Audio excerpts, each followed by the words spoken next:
হিন্দু অরাজনৈতিক সংগঠনগুলিকে রাজনীতির প্রাঙ্গণে সংমিশ্রণ করে যে জঘন্য রাজনীতির আমদানি করেছেন তা অবাঞ্ছিত ও অশোভনীয় কার্যকলাপ হিসাবেই গণ্য হওয়া উচিত।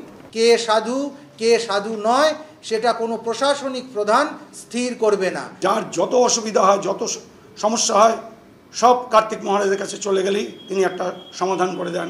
আমরা চাই এই কুকথা অবসান হোক।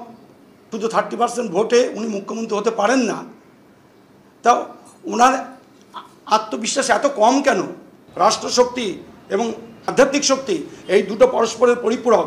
উভয় যদি উভয়কে না দেখে তাহলে কিন্তু সেই রাষ্ট্র পতন অনিবার্য। তিনি অত্যন্ত ছক কষে হিসাব নিকাশ করেই ধর্মান্ধ মৌলবাদীদের বার্তা দেওয়ার জন্য আজকে এই গৈরিক বসনধারীদের আক্রমণ করেছেন। রামকৃষ্ণ মিশনের নাম করেছেন, ইসকনের নাম করেছেন, ভারত সেবাশ্রমের নাম করেছেন। এই করার একটা নির্দিষ্ট উদ্দেশ্য আছে। উদ্দেশ্য হলো একটা বার্তা দেওয়া যে আমি এদের সঙ্গে নেই।